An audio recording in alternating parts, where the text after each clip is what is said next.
Hi viewers, అందరికీ welcome friends. మన ఛానల్కి స్వాగతం ఫ్రెండ్స్. ఇండియా వర్సెస్ ఇంగ్లాండ్ మధ్య మ్యాచ్లో మొత్తానికి ఏకైక టెస్ట్లో విజయం అయితే సాధించింది టీమిండియా. సో మరి మ్యాచ్ ఏ విధంగా సాగింది, డే 2 డే 3 ఈ రెండు రివ్యూస్ ఇదే వీడియోలో కంటిన్యూ చేయాలని అనుకుంటున్నాను గైస్.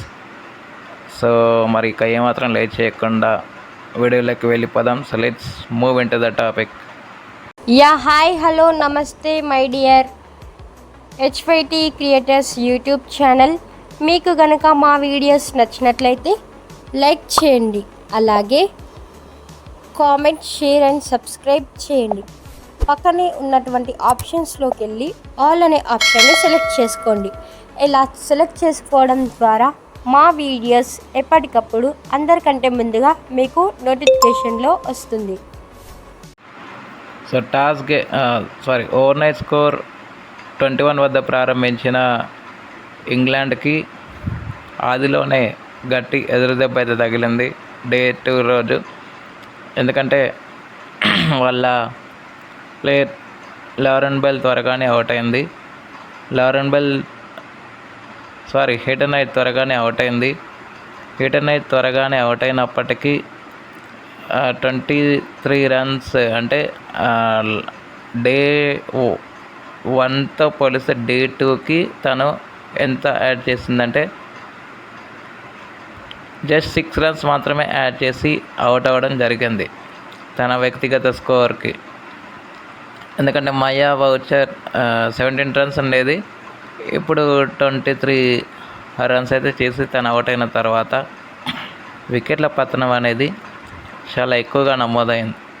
కానీ 5th వికెట్కి పార్ట్నర్షిప్ అనేది అడ్డుకోగలిగారు కాసేపు ఎనీ జోన్స్, అదేవిధంగా నాట్సివర్ బ్రంట్ ఇద్దరు కలిసి మంచి పార్ట్నర్షిప్ని అయితే యాడ్ చేశారు. బట్ ఎప్పుడైతే ఎనీ జోన్స్ 50 రన్స్ వేసి అవుట్ అయిందో నాట్సివర్ బ్రంట్ కూడా 44 రన్స్ వేసి అవుట్ అయింది. మిగతా వికెట్లు కూల్చడానికి ఇంగ్లాండ్కి ఎంతో సమయం కూడా పట్టలేకపోయిందని చెప్పుకోవచ్చు. సో టోటల్గా 180 లోపే ఆల్అౌట్ అయితే చేయగలిగింది. దీంట్లో క్రాంతి గౌడ్ ముఖ్య భూమిక పోషించింది, తనకి 5 వికెట్లు రావడం జరిగింది. సాయిల్ సత్కరే అదేవిధంగా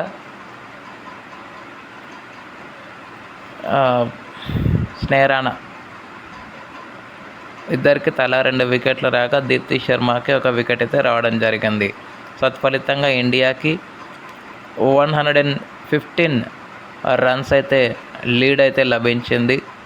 సో అదే లీడ్తో బ్యాటింగ్ని ఆరంభించిన టీమిండియా షఫాలి వర్మ ఈసారి సెకండ్ ఇన్నింగ్స్లో మెరిసిపోయిందని చెప్పుకోవచ్చు. తాను 33 రన్స్ అయితే స్కోర్ చేసింది. ఓపెనింగ్ వికెట్కి చాలా మంచి పార్ట్నర్షిప్ అయితే యాడ్ చేసింది అని చెప్పుకోవచ్చు. సో 88 ఓపెనింగ్ స్టాండ్ అయితే లభించింది. 88 ఓపెనింగ్ స్టాండ్ లభించిన తర్వాత తను అవుట్ అయినాక యస్తికా భాటియా రావడం, యస్తికా భాటియా స్మృతి మందనతో చాలా మంచి పార్ట్నర్షిప్ అనేది నెలకొల్పడం జరిగింది. స్మృతి మందనతో పార్ట్నర్షిప్ నెలకొల్పిన తరుణంలో 70 రన్స్ వేసి స్మృతి మందన అవుట్ అయిన తర్వాత పార్ట్నర్షిప్కి బ్రేక్ పడినప్పటికీ జెమెమా రోడ్రిగ్స్, హర్మన్ప్రీత్ కౌర్ విఫలమయ్యారు. సో బట్ రిచా ఘోష్ పుణ్యమా అని చెప్పేసి చాలా మంచి స్కోర్ అయితే పెట్టగలిగింది. 341 రన్స్ అయితే స్కోర్ చేసి 7 వికెట్స్ లాస్ అయ్యి డిక్లరేషన్ అయితే ఇచ్చేశారు. 457 రన్స్ అయితే టార్గెట్ అయితే పెట్టింది ఇండియా. సో వీళ్ళ సైడ్ నుంచి సోఫీ ఎక్లిస్టన్కి మాత్రమే 5 వికెట్లు లభించడం జరిగింది. 2 రన్అట్ల రూపంలో వికెట్స్ అయితే కోల్పోయారు. అనంతరం లక్ష్య ఛేదన ఆరంభించిన 457 రన్ చేస్తో దిగిన ఇంగ్లాండ్కి దెబ్బ మీద దెబ్బలు అయితే తగిలాయని చెప్పుకోవచ్చు. ఎవరు కూడా ఆకట్టుకునే పర్ఫార్మెన్స్ అయితే చేయలేకపోయారని చెప్పుకోవచ్చు. సోఫీ ఎక్లిస్టన్ ఆ తర్వాత నాట్సివర్ బ్రంట్ దగ్గర నుంచి ఒక స్మాల్ క్యామియో రావడం, నెక్స్ట్ ఎనీ జోన్స్ కూడా సెకండ్ ఇన్నింగ్స్లో మళ్ళీ ఒక 50 అయితే చేయడం జరిగింది. కానీ వాళ్ళు డే 3లోనే 130 రన్స్ అయితే స్కోర్ చేసి 6 వికెట్స్ అయితే కోల్పోయారు. సో డే 3 ఓవర్నైట్ స్కోర్ 130 రన్స్తో ఆరంభించిన ఇంగ్లాండ్కి జస్ట్ 56 రన్స్ చేసి ఆల్అవుట్ అయితే అయ్యారని చెప్పుకోవచ్చు. 10th వికెట్కి మంచి పార్ట్నర్షిప్ అనేది వచ్చింది. బట్ సెట్ అయినటువంటి సోఫియా ఎక్లెస్టన్ ఎప్పుడైతే 50 రన్స్ చేసి అవుట్ అయిందో మిగతా విజయం మొత్తం 270 రన్స్తో ఇంగ్లాండ్పై ఇండియా ఏకైక టెస్టును అయితే సొంతం చేసుకోగలిగిందని చెప్పుకోవచ్చు. ఇక సెకండ్ ఇన్నింగ్స్లో మాత్రం స్నేహ రాణాకి 4 వికెట్లు, దీప్తి శర్మ, సాయలే సత్కరే అండ్ క్రాంతి గౌడ్ ఈ ముగ్గురు తలా 2 వికెట్లు అయితే తీసుకోగలిగారు. అనంతరం player of the match Kranti గౌడ్కి వరించింది. అనుకోవచ్చు మీరు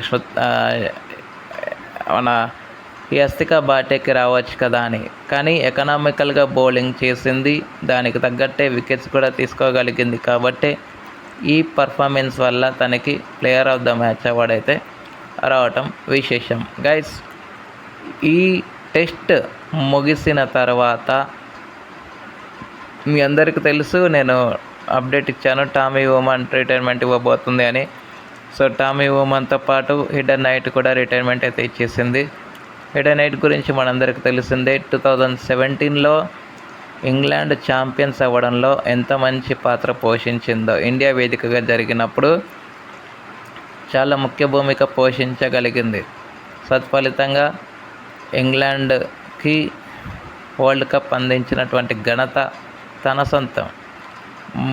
మీ అందరికీ తెలుసు, షార్లెట్ ఎడ్వర్డ్స్ దగ్గర నుంచి పగ్గాలు అందుకున్న తర్వాత ఏ రీతిగా ఇంగ్లాండ్ను నడిపించింది అనేది.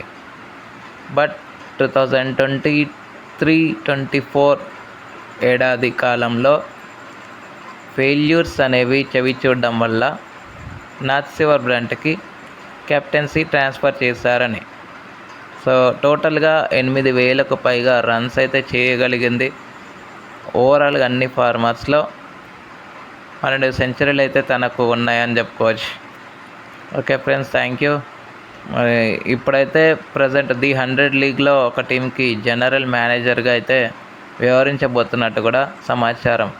సో ఎక్కడున్నా తనకి మంచి సెకండ్ ఇన్నింగ్స్ అయితే మంచిగా ఉండాలని అయితే మనస్ఫూర్తిగా కోరుకుంటూ, ఇలాంటి అప్డేట్స్ కోసం ఛానల్ని సబ్స్క్రైబ్, షేర్, కమెంట్ చేయండి. మరొక అప్డేట్తో మీ ముందు ఉంటాను ఫ్రెండ్స్. అంతవరకు సెలవు, నమస్కారం.